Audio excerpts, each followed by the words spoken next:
Hai, Assalamualaikum. Nama saya Ilhana Ratul Huda binti Ahmad. Saya dari Graduate Success Attribute UHMT 1012 Section 16. Hari ini, saya akan memperkenalkan dan membicarakan tentang beberapa attribute yang telah saya pelajari daripada kursus Graduate Success Attribute.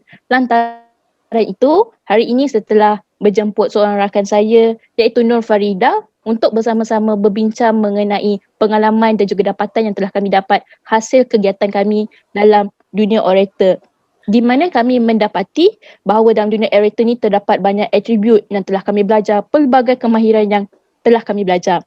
Oleh itu, kami akan membicarakan beberapa kemahiran yang paling utama yang telah kami pelajar. Perkara pertama yang telah kami pelajari, antara kemahiran yang paling penting adalah kemahiran berkomunikasi ataupun dalam bahasa Inggerisnya kita panggil sebagai communication skill, di mana dalam dunia perdebatan, dalam pertandingan, kami telah belajar bagaimana hendak deliver ataupun menyampaikan ucapan dengan penuh keyakinan, dengan efisien, dan kami juga belajar bagaimana hendak jaga eye contact, voice projection dan juga bagaimana hendak berinteraksi sesama audiens, sesama juri ataupun sesama ahli pasukan dan juga pasukan yang telah kami lawan. Jadi pada pendapat anda Farida, anda rasa bagaimana kemahiran berkomunikasi ini anda dapat asah semasa dalam dunia perdebatan?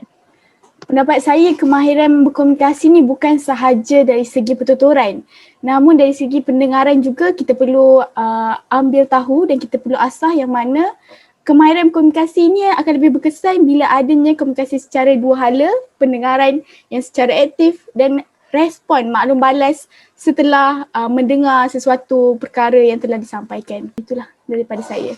Betul, setuju. Saya setuju dengan pendapat awak itu Farida. Bagi kami juga, selain daripada kemahiran berkomunikasi, kami turut dapat asah kemahiran berfikir secara kritikal dan juga kemahiran kesarjanaan, di mana sebagaimana yang kita tahu dalam debat akan diberikan usul, dan usul itu bukanlah usul yang cukup senang. Namun kadang-kadang ianya boleh merangkumi isu luar negara ataupun isu dalam negara, di mana kami telah mengasah kemahiran berfikir dan kemahiran kesarjanaan apabila kami telah melakukan research daripada pelbagai jurnal dan juga kami telah berfikir daripada pelbagai sudut hendak melihat sebagai seorang di perwakilan kerajaan ataupun di perwakilan pembangkang. Itu bagi pendapat saya lah mengenai kemahiran berfikir dan juga kemahiran kesarjanaan. Bagaimana dengan anda pula Farida?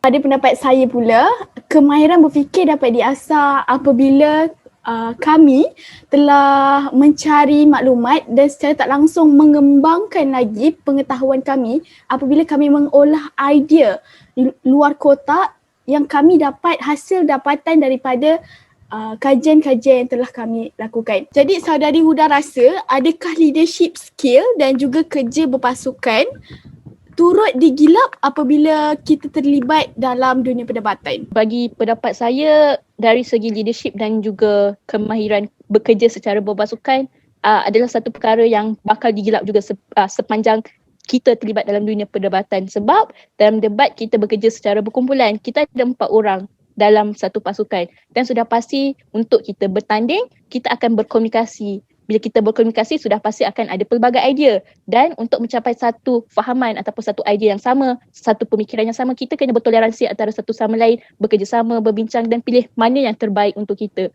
Dan akhirnya dalam keempat-empat pasukan kita akan mempunyai kesefahaman ataupun kita akan mempunyai pemikiran yang sama tanpa ada sebarang ketidaksefahaman ataupun pergaduhan. Lantaran itu, beginilah cara bagaimana kemahiran-kemahiran ini dapat dibentuk. Pada pendapat awak juga Farida, bagaimana kemahiran ini membantu awak dalam dunia perdebatan dan juga dunia luar?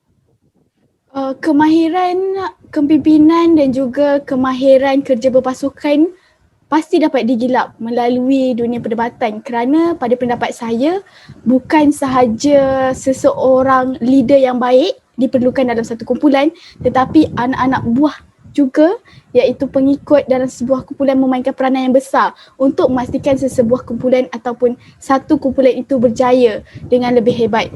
Betul, saya setuju dengan pendapat awak itu Farida.